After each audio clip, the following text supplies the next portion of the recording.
We're picking up right where I left off. Everything in this episode happened in such a short time, just like the episode Orientation. The events in this episode happens in around an hour. Kate and Sawyer lock Pickett and Jason in the cage. They flee in this direction. Juliet tells Ivan to find Pickett and get them. He goes out and opens the cage. Kate and Sawyer come to a beach. The island they look at is not the same establishing shot we saw a few episodes ago, nor the one we see in the next seasons. So this one sticks out like a sore thumb. If I were a betting man, I would say that this is likely due to very little time to finishing touches on VFX. This is not a CGI build of the main island like this one, but simply this mountain range, copied and pasted on the ocean horizon. But within the show, I think we can try to say that they possibly look at it from a different angle, and is this part we see? Jack, are you there?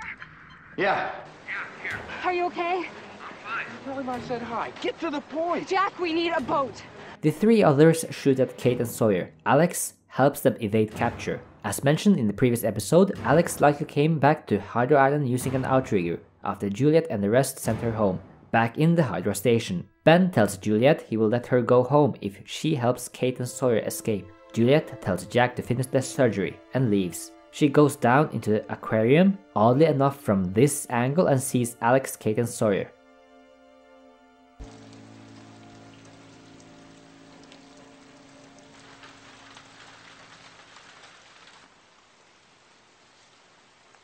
Girl's gotta be in there.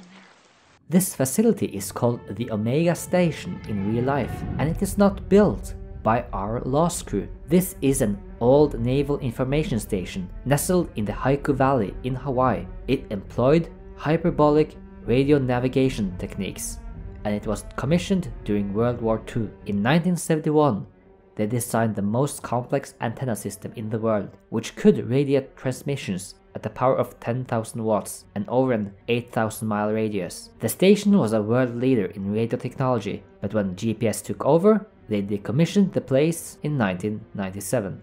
The Omega Station is therefore quite perfect for Dharma, with a similar time span and history. Sawyer, Kate and Alex trick Aldo and force him to tell them where Carl is. They run inside. On their right hand side they have a generator. This is the first out of 2 generators we'll see on Hydra Island. This one and the second one being the one in the main Hydra facility, seen in season 6. My deduction is that this generator powers this facility, with room 23. Heck, for all we know it could power everything on Hydra Island. They get into room 23 and rescue Carl. This room is a story of itself, so hold on for a second, I'll get back to it at the end of this analysis. They get Carl and head to the beach again. Pickett arrives with Ivan and Jason. Juliet catches up to them. We're letting him go. Letting him go? Ben gave the order. Ben's in surgery. I was just He there. woke up. Oh, he woke up, huh? Shepard won't finish the surgery unless he knows his friends are off the island. Pickett heads out. I guess Ivan and Jason just helped out Aldo. Alex, Sawyer, Kate and Carl are at the beach again. This is the same one we were at just a little bit earlier. I guess they never saw the outrigger because they were fleeing for their lives. However, when Pickett is about to shoot Sawyer, Juliet kills him. Kate, Sawyer and Carl leave Hydra Island. Juliet and Alex go back to the main station. The Room 23 video. Room 23 fueled the lost message boards. We got an answer to it all in the epilogue. The DHARMA Initiative put the hostiles into these seats to trigger an amnesia, to better understand the hostiles' way of life, their origins, and particularly their worship of an island deity. Particularly, their worship of an island deity they refer to as Jacob.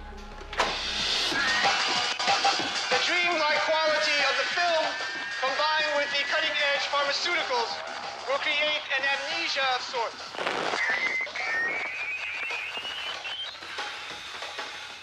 Any memory of his or her interrogation will be effectively wiped clean.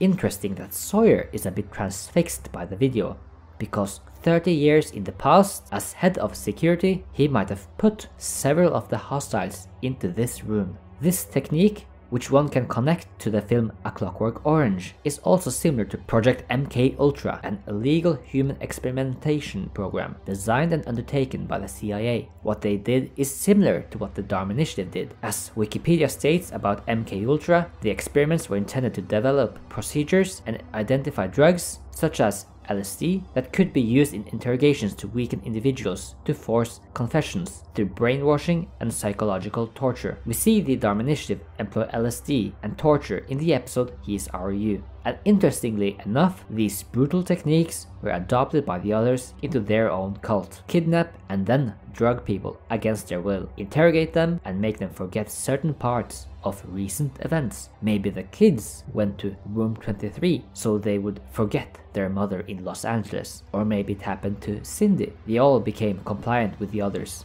and as we see in the film A Clockwork Orange, they are deemed cured. However, they didn't manage to convert Walt, who spent time in room 23. I'm not going in there. Fine, get Beatrice. She's not going in there either, Ben. None of them will. Tom won't even bring them food. They're all scared. The video in itself is a galore of Easter eggs. The phrases about God loves you as he loved Jacob, being a reference to the Bible, as well as plant a good seed and you will joyfully gather fruit, being a reference to Buddhism. The video has "We are the causes of our own suffering." The main characters will cause the incident that will build the Swan Station and one day crash their plane. Think about your life. The entire show is dedicated to look back at your past through flashbacks. What's fun about this line is that it is played over this shot. This is the crash site beach. It's a classic establishing shot scene here, so in a way it's a shot from Lost in Lost. When playing the video in reverse, it says, "Only fools are enslaved by time and space." Only fools are enslaved. Only fools are enslaved by time. You see, this episode contained 3 references to time travel. This message, the word mythelos being an anagram for lost time, and the book by Stephen Hawking. And speaking of time, the video in itself seems to be lost in time. Chronologically speaking, it contains pictures of things from the ancient past, with African masks, Buddha statues, and the Turkish Nazar. And while many trace this old belief back to ancient Greece, the earliest version of the eye amulet goes back to 3300 BC, according to some Turkish art historians, and it has evolved in shape and form throughout the millennia. The blue evil eye trinket was used by the Phoenicians, Assyrians, Egyptians, Greeks, Romans, and most famously the Ottomans. But through the expansion of empires, the beads made their way into various regions of the world. And they're still very much part of the culture and traditions of millions of people in our world today. We see some masks that resemble the ones Ben has in his home. We come to the mid-1500s with wood-burning stove and drafting compass. We get to the Industrial Revolution with a lot of steel and industry, but then we also get some modern pictures. This psychedelic video was made at least before 1977, but we get to see pictures from after that time, like one of the Care Bears from 1982. This set of office equipment seems quite modern to me. These pencil holders used to be sold at IKEA a while back, and this looks like a modern type of fine liner pens. A 1990s Yamaha keyboard, the font style Papyrus, CDs, the modern pull tabs on soda cans, and a Windows Vista key. These are all things from the future, and most notably is the music.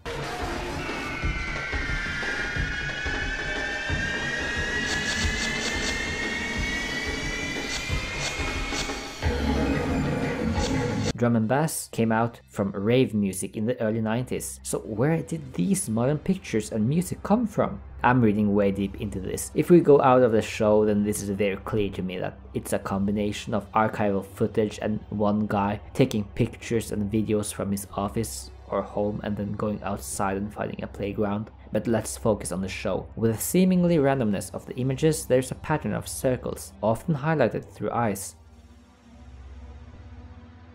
Several gadgets all over the place, as well as suggesting that time and chronology is not relevant in this video. It's a mixture of objects and nature throughout history bundled together in rapid editing, like the Mythelos anagram, Lost Time. I'd like to reference a film, Koyanis Katsi, one of my favorite films, with its hypnotic and repetitive electronic music by Philip Glass.